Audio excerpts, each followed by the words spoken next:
Remember when a small business needed a landline? Today, landlines are a thing of the past with Grasshopper, the entrepreneur's phone system. On the road, at the beach, or at home, Grasshopper helps you grow your business. Get all the features of a business phone system and the freedom of a cell phone with our iPhone and Android apps. Features include multiple extensions for your team, calls forwarded to your mobile phones, voicemails transcribed and emailed, and so much more. See how it works at grasshopper.com, the entrepreneur's phone system. Hello. Thank you for tuning in. You are listening to BiteRadio.me's Bringing Inspiration to Earth show. For network or show information, visit www.biteradio.me or call 843-808-0777. And now, the Bringing Inspiration to Earth show with your host, Robert Sharpe.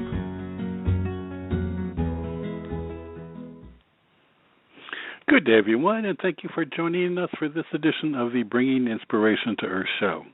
Today, my very special guest is Veronica Torres, and we are going to be speaking about the choice for consciousness, tools for conscious living.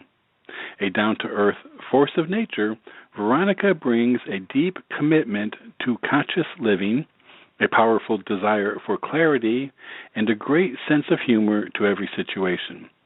She is the producer of Well-Being Expos, author of more than 20 books, and has served as network director of the holistic practitioners group Eclectic Health. Currently, her full attention is being focused on working with Eloheim and the Council through a process called channeling. While channeling, Veronica is able to set her personality aside, which allows her non-physical guides to offer their teachings through her. Veronica and Eloheim offer private sessions, online broadcasts, public meetings, and retreats in the U.S. and abroad. You can find out more by visiting her website, which is www.eloheim.com, and that's ELOHEIM.com, and I do have a direct link to that website in the show page description. So with that, I'd like to welcome Veronica to the show. Good day. Good day, and thank you very much for having us on the show. It is my pleasure, and we're going to have an opportunity to speak with Eloheim later on in the show. So for those of you listening, if you have any questions that you would like to pose to Eloheim, you can call in at 619-789-4359. And for those of you listening live in the chat room, if you have any questions, feel free to type them in, and we will be doing that toward the latter part of the show. But let's go ahead and start. Well, Veronica, you, as I mentioned, you're a channel. So for those of listening who may not know exactly what that is, can you explain how this process works for you? Yeah. You know, it is a weird thing. Let's just be honest, right? This isn't your average everyday, I put on a suit and tie and go to work from 9 to 5 kind of job. I get it. It's an unusual thing. And it's a real thing. So both of those things are true. It's an unusual and real thing. And the great thing is that this unusual and real thing has offered me the opportunity to completely revolutionize my life and support other people, helping them with the changes they want to make in their life. So basically how it works is, I've been doing this since 2002, so I've had a little bit of practice, so it's faster and easier now than it used to be. But I basically invite Eloheim to use my body. So they use my body language, they move my arms and sometimes they walk around, things like that, and especially my voice to convey their messages. And we've been getting messages from non-physical teachers for a really long time. There's, the burning bush, for goodness sake. So there's lots of ways that non-physical teachers have shared their messages over the millennia. But the way that it's kind of common these days, more common, is just this direct voice channeling, they call it sometimes, where they actually use the voice of the person who has agreed to work with them to speak their messages. Yep. Well, like you said, it has been going on for eons. And that's the one thing. The one thing about it, and it is out of the norm. I mean, it is one of those things where you can't, and that's okay. I think it's really good for people to to question, to examine, and to wonder why, and also to keep an open mind, and some of the messages too can be very important to our lives, and we're going to talk a little bit about some of the messages Elohim has and that can make our lives better. But so for you now, prior to channeling Elohim, what was your experience with it channeling? I mean, was this something that you knew about and opened? Yeah, okay. I have a great story. It's funny. I don't often get asked about this when I talk to interviewers, so I'm glad you asked it because I have a really great story that I haven't told very many times, and that's this. I was working at Bank of America. I was living in cubicle land. I was climbing the corporate ladder and, doing all those things that you do when you're 20 and trying to figure out what the heck you're doing with your life. And so here I am working at Bank of America, bored out of my gourd, but, thinking this is the kind of job you're supposed to want, And, I mean, literally wearing pantyhose and high heels and all that all the time. Ooh! So anyway, I'm at work, and Bank of America merges with this other bank. I don't even remember what the other bank was called. But, somebody upstairs decided, you guys need another 40 or 50% more bodies to do this job once we merge. And so all of a sudden we were invaded by the temps. And there were just temps everywhere. And literally they didn't even know where to go. I don't know if they dropped them off in buses out front or what, but basically there were just zillions of people wandering around the building, and we'd be like, you, come up, be my worker. Come here and help me with this crazy new job they've given me because we have this new bank we're merging with. So you can imagine it was a little odd. And I ended up getting parked next to this gal. She became the temp that was helping us, and she was just like no one I'd ever met in my entire life. She was an artist. The only reason she was working was to get a new clutch in her truck. And I thought, the only reason you're working here is to get a new clutch in your truck? Like, it was the greatest revelation of, like, wow, you really don't have to do it the way everybody else is doing it. So we would talk, because, again, bored. So we would talk over the little cubicle wall we had. And I would ask her questions about life and about, how she saw things. And she just opened my eyes like crazy to basically conscious living and not feeling like you're running around doing what authority figures tell you to do. And, she was very cool. So at the end of night on a Friday, she said, I have something for you. And I said, well, what is it? And she handed me an envelope. And she said, I want you to read this over the weekend, and we'll talk about it on Monday. So she left, and I opened the envelope, and it's about, 6 or 7, something like that, photocopied pages of a book. So I take it home, and I start reading it, and I'm like, oh, my God, this is the truth. Now, at this time, I had been going to church. I'd read the entire Bible by the time I was 16. I was out there looking for stuff, but I had a very narrow range of what was acceptable. Yeah. So I'm reading this, and I'm like, this feels more true to me than anything I've ever read in my entire life.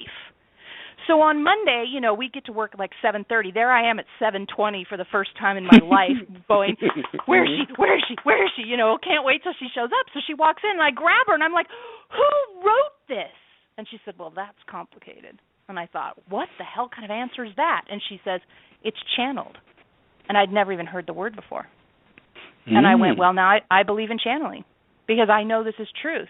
And if it comes through a process called channeling, fine with me, because this is true. And so that was Emmanuel's book. And maybe your listeners haven't read Emmanuel's book. I love Emmanuel's book to this day, and that was back in the 80s. It's lovely, lovely channeled material, Emmanuel's book. And so that's it. I learned about channeling and got over all of my issues with anything. I would have had issues. Had she said, I have a channeled book for you, I would have said, I won't read it. I know I would have. Yeah. But she, through this a magical way she had, got past any defenses I had, any preconceived notions. And so here I am, these years later, I'm a channel. Well, how about that? Yeah, I understand the cubicle world, and I was in banking.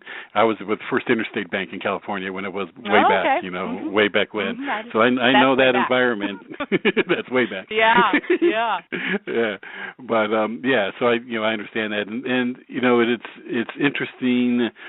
How her approach to you kind of left you open. It's kind of like hooked you in before you explained what the hook was all about.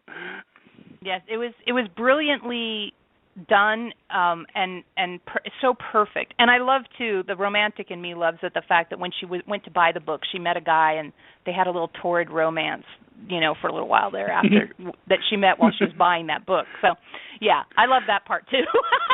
That's a good story all the way around. Yeah. It is.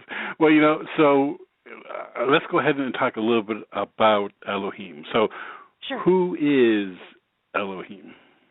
Yeah. So Elohim was tasked by the Creator. Now, whatever you want to label the Creator, if you need to say God, you can, but basically all that is, Elohim is one of the souls that's out there, just like you and I are souls, and they were tasked by the Creator to create a free will zone so that souls could incarnate into density and duality and see what it's like to have amnesia about our infinite and immortal state. So you come onto Earth, you have these really interesting, very intense compared to what happens when you're not in a physical body like a human body, because there's a lot of feelings, as we all know, and it's very big. So they came here, they created this free will zone, and then they stuck around to help out as we evolved. They call it empowered evolution, as we evolved through a series of incarnations to see if we can really live the full potential of being on Earth, which is having a human form and being able to access the wisdom of our soul at the same time, which most people don't do, right? Most people walk around feeling like if I can work at my Bank of America job until I retire and not die right away after that, I'm a success. So, asking people to reach into themselves and stop being human based on survival instinct and start being human based on conscious choice. That's kind of what the gig is. Yeah. So you said they, Yeah. So is Elohim like a conglomerate? I mean, is it a so here's the thing with a group of souls? Yeah. Yeah. Mm-hmm. When I first started channeling, it felt really, really, really weird to say I when I was speaking Elohim's words. That felt wrong. Okay. And also, as Elohim is a soul that's expressing in many ways, and I've come to learn that I'm one of the ways that Elohim expresses, but, it takes a very, very small amount of a soul's attention to run a human body. So souls are doing all kinds of things simultaneously from our perspective. They more accurately captures that larger essence, right? So between I'm Veronica, but those aren't my words, and Elohim is not just one person like we're used to when we say he or she, they felt more authentic. And so they say we and we say they about them. And it just felt more energetically authentic, and it was more comfortable because I really felt like I can't say I when it's not my words. That just doesn't feel right. So that's how they came about. Yeah. Okay. Well, and it's interesting because one of the things that I think people struggle with is the idea of a spirit or a guide being able to multitask, for lack of a better word, to be able to work with Veronica and work with Jane and work with James, that kind of thing. All at the same time, and I think if people, and I think that's what sometimes stops someone from grasping the fact that, here is this spirit or group of spirits or this energy, that is kind of working with you, and it's kind of like chosen you over everybody else in the whole world, and so, that's, I think, if people understood better that, that you receive attention like others receive the same kind of guidance, that may help, people understand a little bit better that it's, that it's kind of more, I guess, universal or more, that it's, you know what I'm saying? Yes, so I work directly with Eloheim, okay, and because we've been doing this work since 2002 and because I'm an entrepreneur and able to use the computer and things like that, the teachings that they've given me have been able to spread into the world. Okay, but every single person out there is also receiving information from their non-physical teachers, their soul. Some people like to call it angels, some people like to call it higher self, some people like to call it spirit. We usually call it your soul's perspective, getting information from your soul's perspective, not just the personality perspective. And every single person has the ability to have that. What tends to get in the way is that people get real super deep preconceived notions. Well, it has to be like Veronica does it, or it has to be like this other teacher does it, or it can't be like this. Mm-hmm. And they put a lot of blocks up to how they actually get intuition, ahas, insight. So one of the things that we talk about frequently is people just, instead of thinking it needs to be a specific way to kind of count, how about instead we say, are you open to receiving insight from your non-physical guidance? Yes. Okay. Now what you need to do is start making a dialogue with them. You don't want to assume that souls understand completely how to be human. They don't. You're here as part of your soul learning how to be human. So you know all the human stuff. Your soul knows all the soul stuff, and you need to find a dialogue, a translation, if you would. So what I used to do back in the day is I just find really easy decisions, left, right, blue shirt, red shirt, stuff like that. And I would just say, okay, I'm choosing between these two shirts. I don't have a preference. Can you give me a clear guidance as to which one I should wear? Not because it'll get me a new job or something fancy, just so that we, in this moment, I know I communicated with you. That's it. That's all you're looking for. You're not looking for it to solve all your problems. And I think that's when people go a little bit off track, is they think, oh, I'm going to wait until I have a lot of problems and then I'm going to try to get a hold of my soul and have help. So, you want to create a dialogue early in the process. So find easy things. Even when I was already channeling Elohim and working with them all the time, I would still do things like at the bottom of my road, I can go left or right and pretty much get to the same place. And so I would just say left or right today, just to hear Elohim say left or right, not to get any specific outcome, but just to have a moment of communication. And there's, I know a lady who hears her guides by she feels a tapping on left shoulder for no and a right shoulder for yes. Some people smell things. I was talking to someone the other day. They smell root beer when they know their guide is helping them. Root beer, for goodness sake. It can be anything. Yeah. Yeah. Well, it's interesting, because that's and I agree with you that, it's really important to get that connection established and strengthened prior to a time of need. Because when we're in that time of need, we tend to be full of angst, full of, all kinds of stuff that really can get in the way even more so than some of our preconceived ideas of how and why. And for me, that was one of my big issues. And by the way, I do love the idea of just using the simple decisions that really don't make a difference as a way to strengthen that. I wish I had known that one. That would be a really great one. For me, it was a tough road, but and for me, it ended up being to the point where the completely off the wall thoughts that would come into my head with a little a tingle and a chakra, like the crown chakra especially. That's kind of like, that was my little clue as to it wasn't my thought process that popped into my head. I mean, there was no logical kind of, so for me that's how it kind of unfolded, and and I kind of worked with that, but I do like your idea of simple decisions, and that kind of thing. So now with you in Elohim, how did you, once you started, you recognized, that you're going to kind of begin this conversation. How did you recognize it was Elohim, and how did all of that come about? Okay.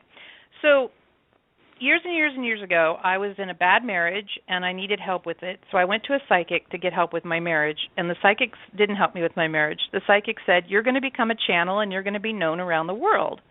And I said, well, who wants that? I don't want that. Mm-hmm.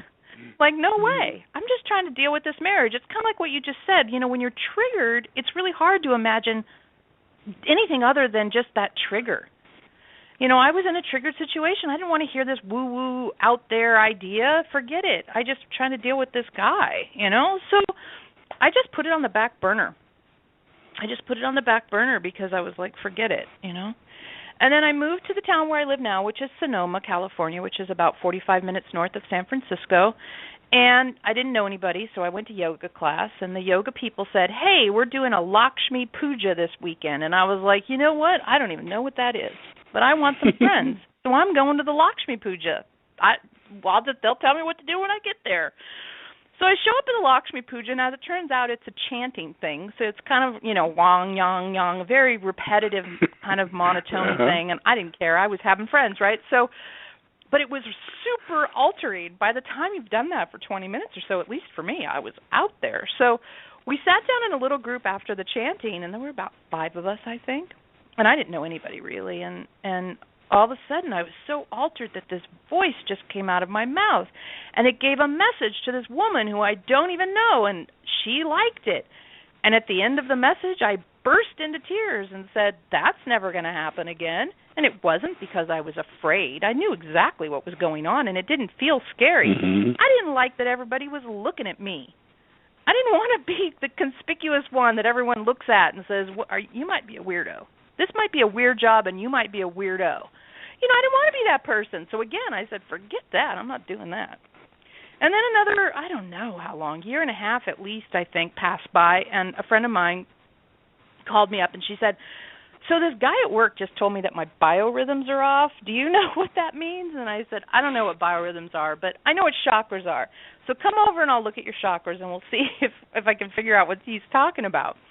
So that started us having a lot of metaphysical conversations, and I taught her about tarot and, chakras and all that sort of stuff. And at one point I finally just said, there's this channeling thing. This guy told me I can do it.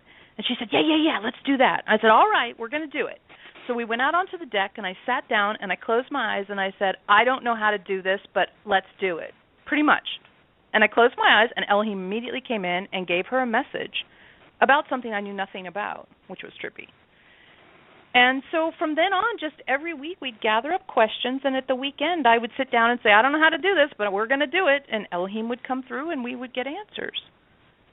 So we did that for we did that for like 3 months, and then Elohim said, okay, this isn't just for the two of you. Get a group together.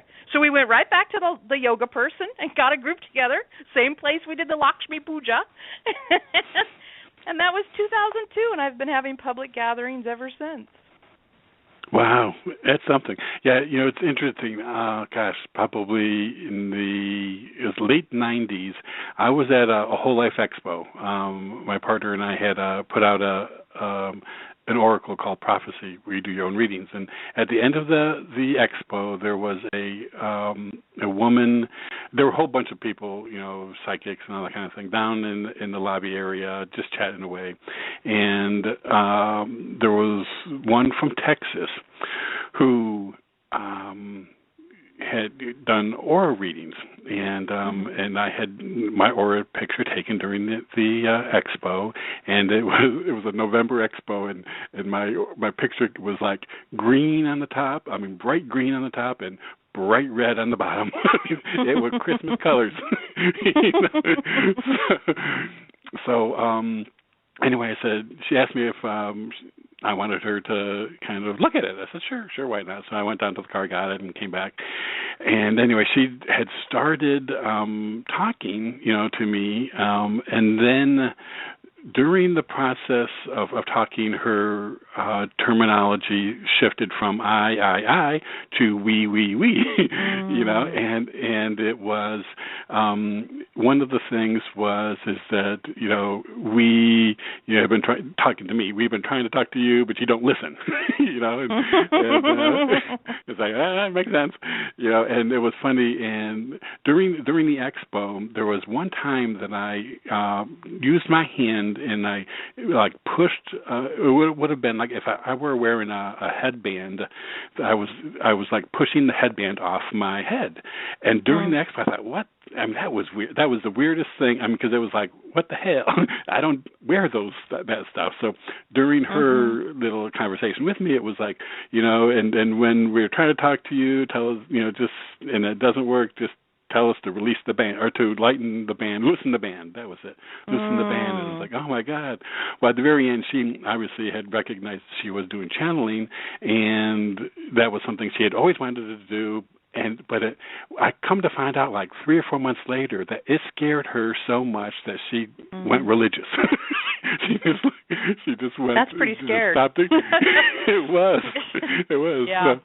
But you know, it's just one of those things where, you know, I think, you know, I mean, it could go both ways. You know, one of the things I was really impressed with the fact that, you know, the whole series of events that unfolded led me to recognize the information as being valid for me, you know, in the first place, because she had no idea of what I did, you know, what happened, and then, you know, you talked about, you know, fear, you know, that kind of aspect, and you know, as obvious for her, you know, that was a very fearful thing, and you know, the idea of like putting your personality aside to allow spirit to give a message for some people, I would think, could be very frightening to do.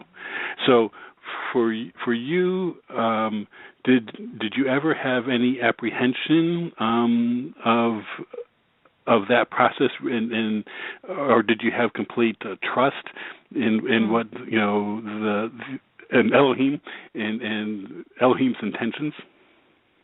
I've never doubted their intentions. I've never been afraid of them in any way whatsoever. What has happened is, you know, people will see on my book that says Elohim and the Council.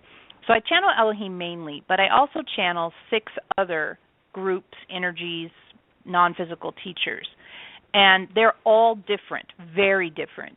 And when I was first being introduced to them, there's a whole year of meetings where we'd have a meeting, normal meeting. Next meeting, a new energy would come in, and I'd be introduced to a new energy in my body. And it would have powerful impacts on my physical body.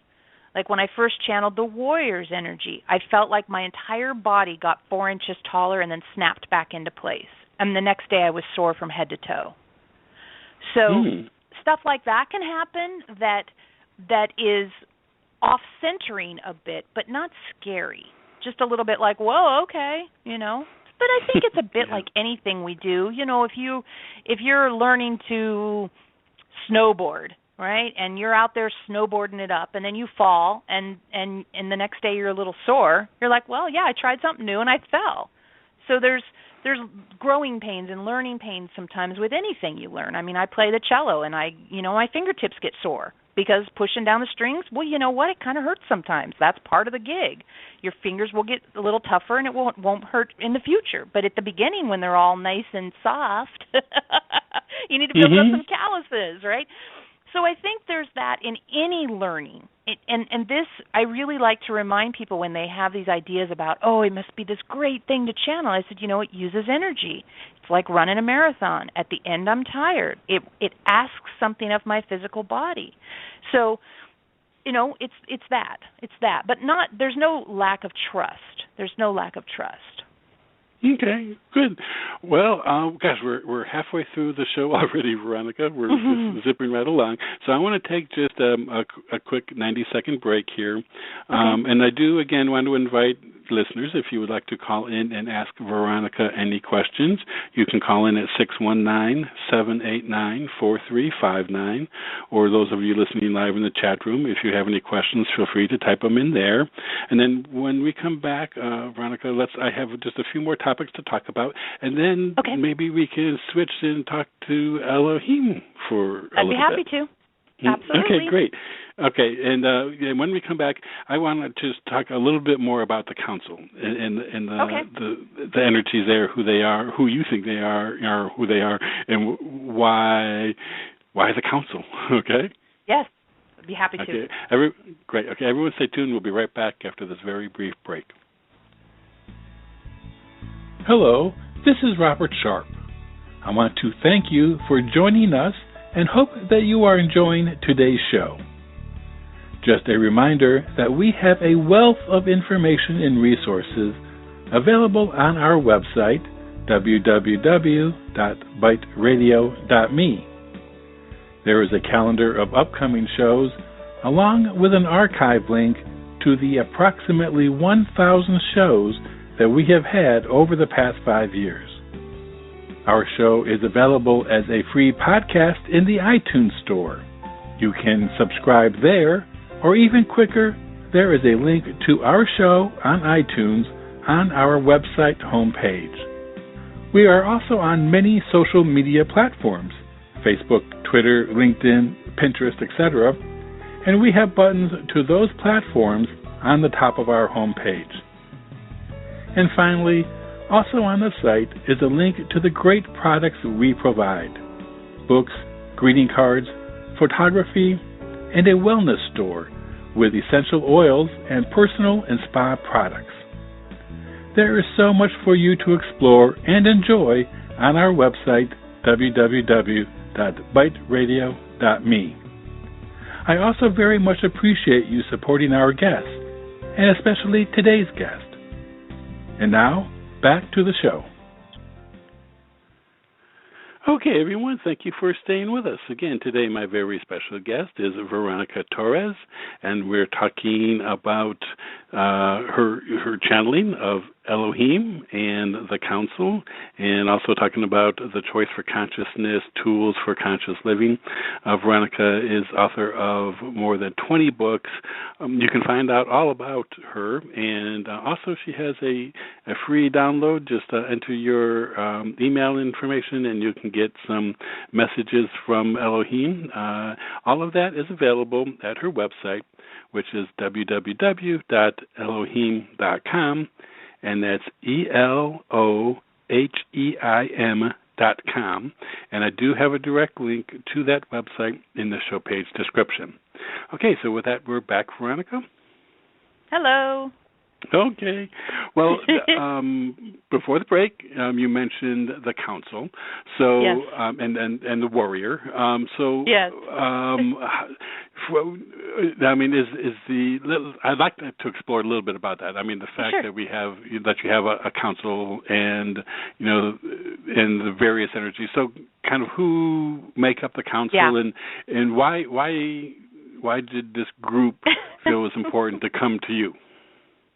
Well, when I was channeling Elohim, I got the sense that I might be able to access other groups as well. And for a long time, this will be no surprise having heard the stories I've already told, I said, forget it. Anybody who wants to say anything can tell Elohim, and then Elohim can tell us. I'm not doing it. I apparently am a little on the stubborn side at times. So it went along like that for a while, and then one night, I guess I just finally felt willing, and an energy came in called the Visionaries. And when I'm going to cry. Don't make me cry. So when the Visionaries came in, it was so powerful and so beautiful, but why I feel like crying is I'm remembering Elohim's reaction, because Elohim cried and said that they felt so honored that the Visionaries had joined our circle, because in essence, to try to make these relationships between non-physical beings, it's kind of complicated sometimes. But Elohim taught us that in essence, the Visionaries were what we would call their guides. So it'd be a bit like, So, and I think Elohim described it as, at that time, Tiger Woods was still a really big deal, and it's like having Tiger Woods teach you golf, or having the Pope come to your mm-hmm. Catholic service. It really moved them deeply to have the Visionaries come. And so then for a while, I just channeled the Visionaries and Elohim, and that was the order of events. I just had the Visionaries and Elohim, and it would be amazing, and I loved it. It was cool. It was different for me, but it was okay. And so that went on for about 6 months, was just the two of them.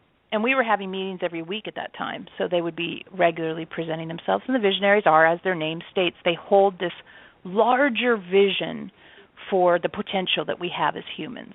And so they would speak from that perspective. And then about 6 months after that, we had the Guardians come in. And it was like, oh, God, there's somebody new here. Hi, we're the Guardians kind of feeling. It was very, very fast and profound in that way. And the Guardians really love to help us center and clear our energy field so that we can not bring the past along with us as we try to do things, and when we're at the meetings to not have the day-to-day worries be present with us at the meetings. So they spend a lot of time really helping us with the energy of the now. And they don't talk that much, but they do a lot of energy clearing work. So then we were 3, right? And a month later, we got the girls. Now, the girls are very funny, very light, very happy, and they always want to talk about teaching us how to have better self-love and to take better care of ourselves in that way, and helping us not be mean to ourselves. And so that bubbly fun, they're really fun. Sometimes they sit sideways in the chair, they do funny things. They're really a lot of fun, but they always remind us about how to have better self-love and take care of ourselves. So that's their fun energy. And it was nice to have a feminine energy, because Elohim, the Visionaries, and the Guardians are all very male if we have to pick. Not that they're boys, but they have a male presence.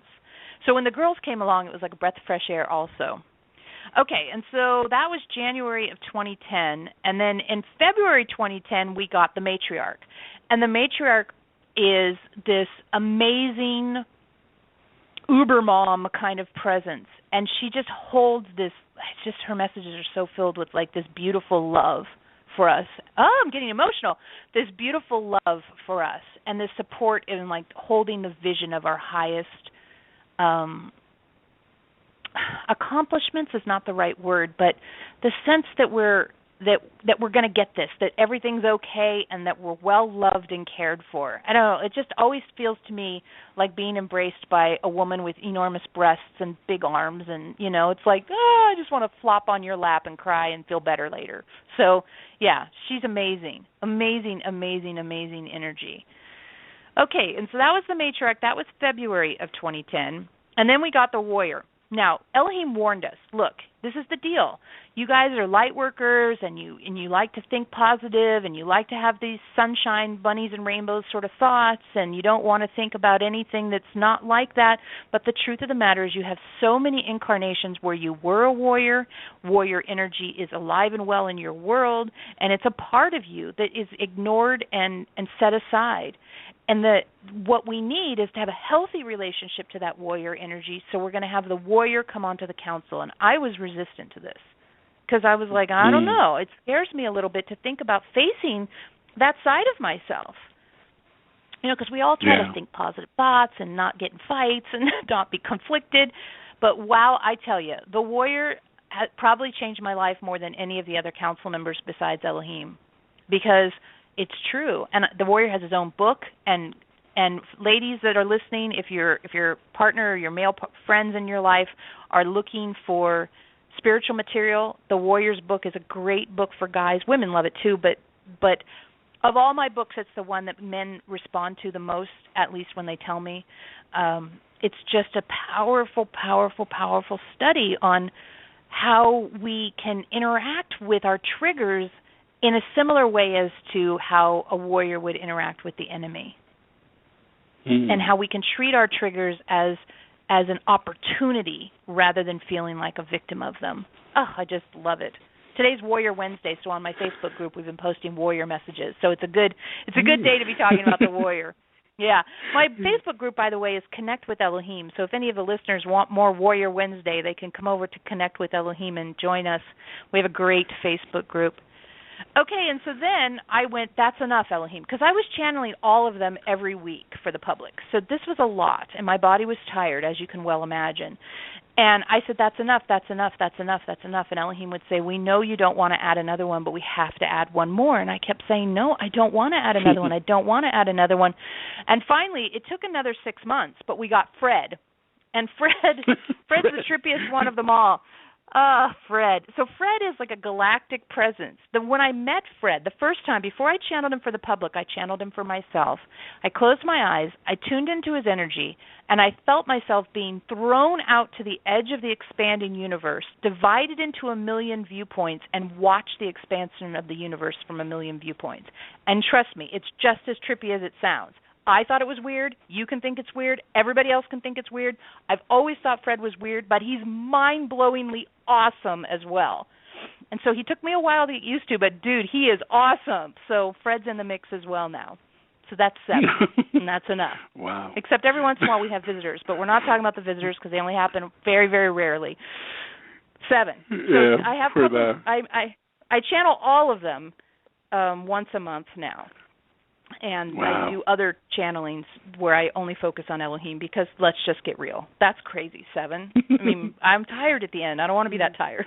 Yeah, that's got to be energy draining, that's for sure. Yeah. Mm-hmm. Well, one of the things, when you mentioned the Visionaries, I have to tell you, there was, I live in Myrtle Beach, and there's a place called Brook Green Gardens, which is a fabulous gardens with incredible sculptures.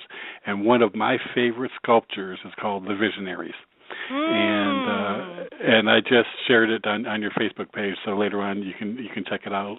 People like it. It's cool. Just one of the most fascinating, beautiful sculptures with water lilies in front of it, a pond around it. But so it's that mix of energies that kind of come together. It seems like each one has a specific purpose, as far as what to help people through. So,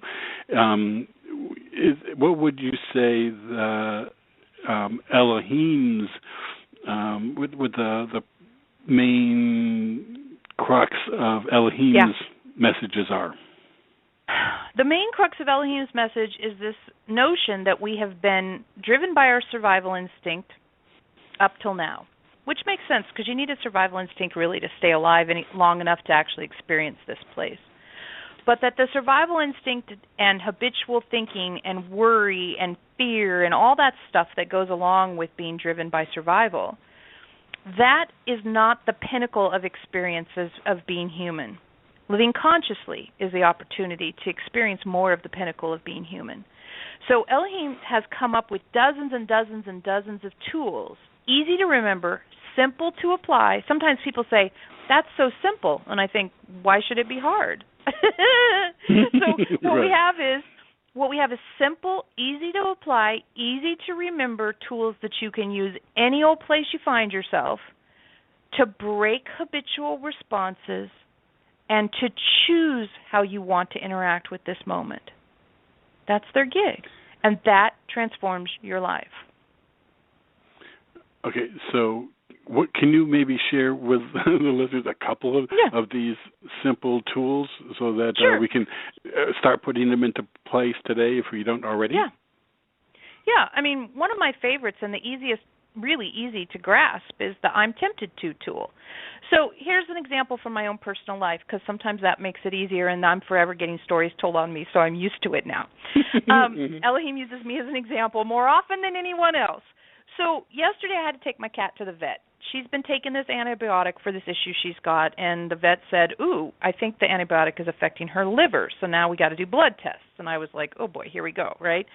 So my habitual reaction is to worry about the cat, wonder how much it's going to cost, be frustrated about the time it takes to schlep her back and forth to the vet, all that sort of the world is happening to me and it sucks sort of feeling, right?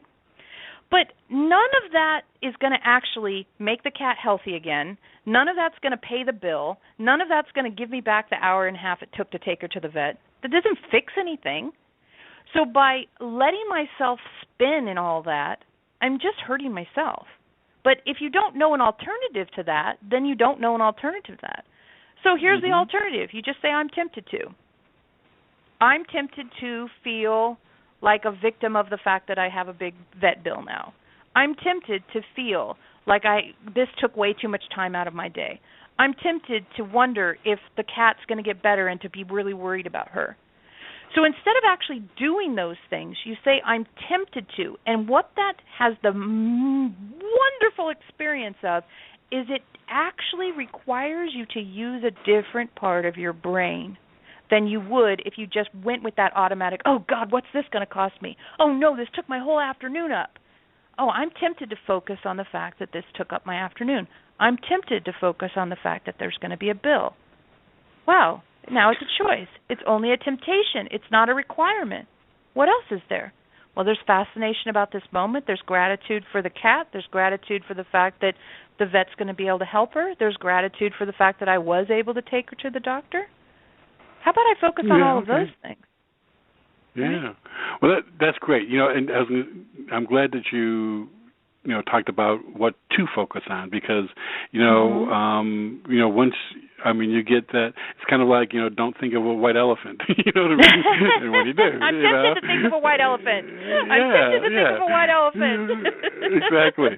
So, it's one of those things when you talk about you're tempted to, it's obviously right there in focus, but the fact that it's you're tempted to, it's really important to recognize there's a choice in thought, to follow, and to kind of have an alternative, a way of being able to shift to that. So I think gratitude, present moment gratitude, is a great way to diffuse that temptation.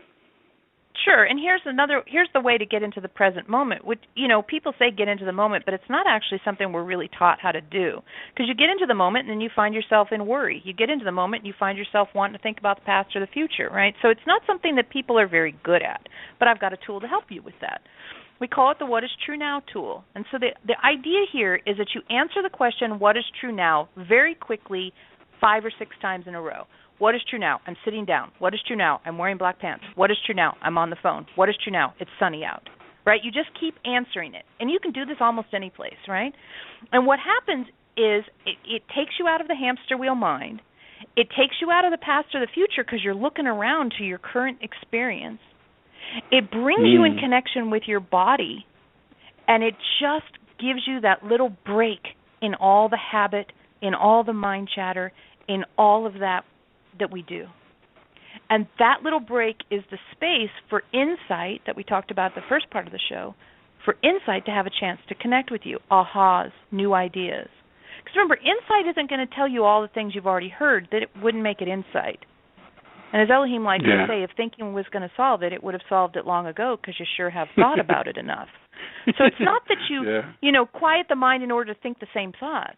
You quiet the mind, get in the moment, connect with the body, so the current version of you can address the situation you're in, not the 20-year-old version of you or the 10-year-old version of you.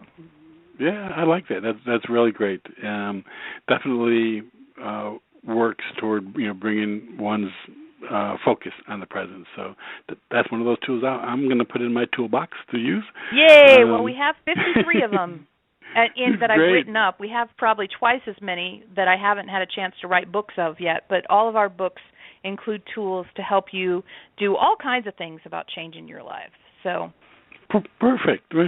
Yeah. Well, gosh, we're down to about 10 minutes here. So I would, since we're going to want to go ahead and shift, let's see if we would, let's open up to Elohim and see what kind of message they may have for our listeners, for us in general. Great, I'll get them right now. Just takes a sec. Oh, hello. Okay, so we're on the radio apparently. Hello, nice to meet you.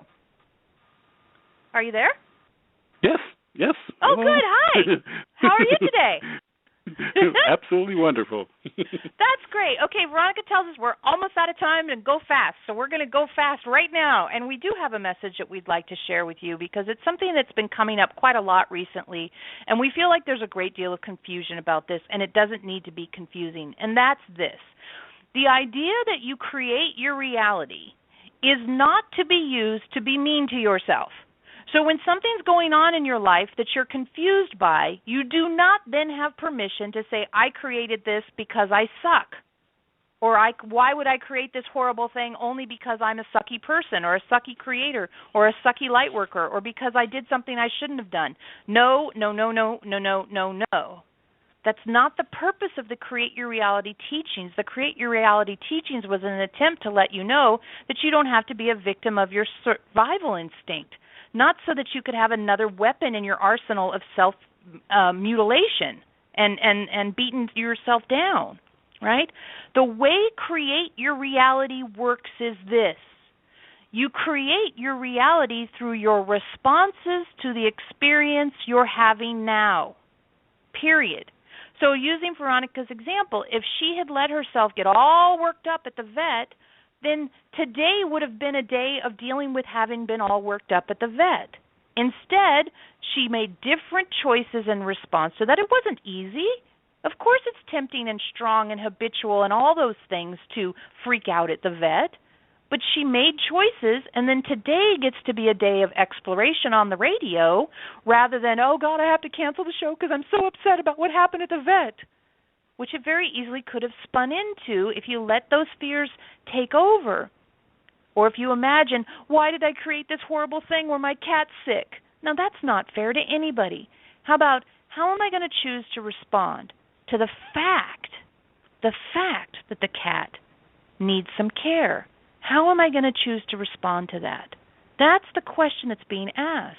And through that, then you take the trajectory of whatever choice you make, and that's the experience you have next. Therefore, you've created your reality.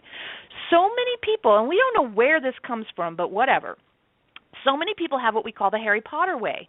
They think somehow they've got this magic wand and that their thoughts, if they just think them, become abracadabra up in the physical form in front of them.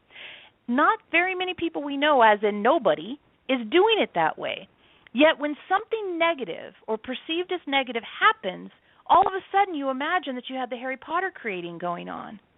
And when something just normal happens, you don't even think about it. So that's an unfair thing, too. We're not at the stage of instantaneous manifestation, mostly because you can't be trusted to have constructive thinking yet.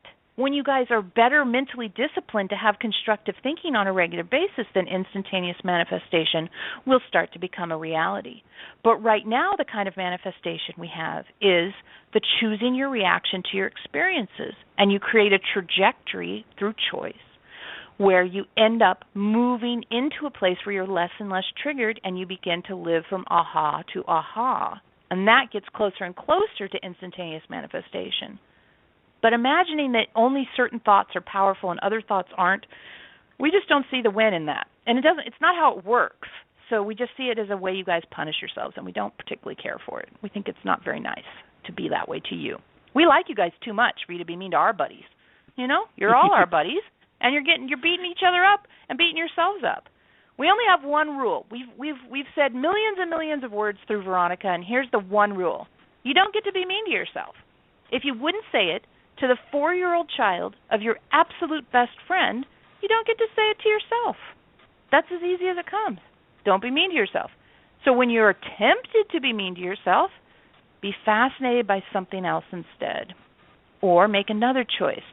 Wow, I'm going to give myself compassion. I'm going to give myself love. I'm going to give myself understanding. I'm going to give myself tenderness rather than just beat myself up some more, because I know that doesn't lead me anywhere.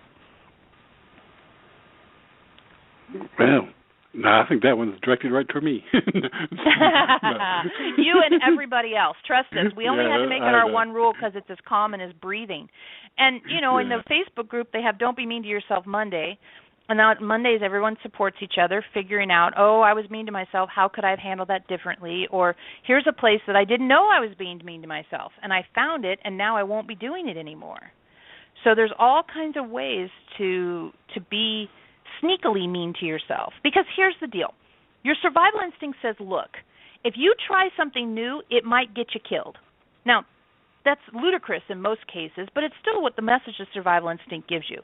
So the survival instinct is constantly saying, stay small, don't ask him out on a date, don't try out for that new job, don't go out for that sport because you might get rejected, you might be abandoned, you might get dead, all those sorts of things. And so you're constantly having to push against that message of the survival instinct. But it's loud. It's in your body. It's in your DNA. So if you say, oh, man, I'd like to ask that guy out on a date, he'll probably say no because, I've gained 5 pounds since last week and I'm kind of ugly and I have a zit on my face. And so, there you are, being mean to yourself as a way to justify staying small. Don't do that. At a minimum, you can say, I want to ask that guy on a date and I'm afraid. Okay, there's a fact. I'm afraid he's going to reject me. There's another fact. I'm anxious about my appearance. There's another fact. Those things added together don't mean he's going to say no. It just means that, you're asking yourself to try something new. Okay, cool. Let's help you try something new without it feeling debilitating. That's a lot of our tools help with that. Well, that's great. That's great. That is very that's just really important information because I do believe people spend an inordinate amount of time, with that holding ourselves back, not allowing ourselves to be the best that we can be. For sure. And yet when we go around our circle, we take a little survey and we say, what's the one thing that you want us to teach you in the next year? Consistently, people will say, teach me how to be my full self. Teach me how to live my full potential. You all want that. We really believe people really in general want that, but it's hard to find step-by-step advice about it that's about your whole life, not about very specific, here's how to market to new customers or here's how to write a resume. Our work is about what you can do in your every moment experience, and it's very step-by-step so that you're not left trying to figure it out. And you're not left sort of going, well, my work life's okay, but my home life is completely a mess. These tools work in all your relationships. Evolving your relationships is really one of the big things that we do, helping you evolve your relationships. That's wonderful. Well, I just want to thank you for that. And Veronica, we're actually winding down. We've only got a couple minutes left. Great. So, well, it was wonderful to meet you, and thank you for the opportunity. It was my pleasure, and so now, Veronica, any final words that you may want to give listeners? I know that you maybe have something coming up as far as an event coming up. Sure, I just kicked Eloheim out, so I'm a little bit like woohoo, but we got 35 seconds. Go, Veronica. So the thing most people should know is the Facebook group Connect with Eloheim. Right. I do private sessions. So that if people want to work with the tools individually, I've got 20 books. You can get them on Amazon or my website. I have tons and tons of public events, conference calls, live webcasts, Q&A broadcasts, so all on my website. You can just go there. There's tons of stuff going on all the time. But the thing that people tend to connect in with is the Facebook group and the private sessions is a place to start, and the books. Oh, and if you want, I have 500 YouTube videos. So really, there's tons. Oh, my gosh. If this interested you, there's a lot for you, and we're ready to welcome you. So that's what I would say. That's great. Wonderful. Well, I really want to thank you for your time. I've enjoyed it. I know we're connected on Facebook, and I look forward to finding out more and also connecting with the Connect with Eloheim page and being a part of that community. Wonderful. Yay! Thank you. Great. Thank you very much again. Okay, everyone. Again, today my very special guest has been Veronica Torres, and we've been talking about her work with Eloheim and the Council. And again, you can find out more by visiting her website, which is www.eloheim.com, and that's ELOHEIM.com. And again, I do have a direct link to that website in the show page description. So everyone, I want to thank you for joining us for this edition of the Bringing Inspiration to Earth show. And until we meet again, thank you for tuning in. You've been listening to the Bringing Inspiration to Earth show. Be sure to visit our website at www.biteradio.me. That's BITERADIO.me. You can also find us on Facebook and Twitter at Byte Radio Me, and our shows are also available as a free podcast from iTunes. And until we meet again, remember to be a bright light by bringing inspiration to your world and to the lives of those you touch.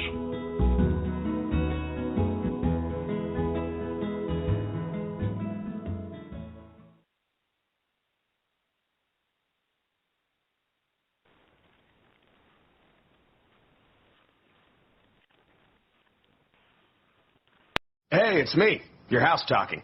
You know, to make me really happy, go to Lowe's and get some tools to fix me up. They have the widest selection with the right tools for every job. You do that for me, I'll give you back those socks you've been looking for. And maybe your sunglasses. But not the watch. The watch is mine now. Make your home happy all season long and go to Lowe's for great deals, like a free Cobalt 80-volt max battery via rebate with purchase of Cobalt string trimmer, blower, or chainsaw. Offer valid 3/9 through 3/31 on select Cobalt products. See store for details, U.S. only.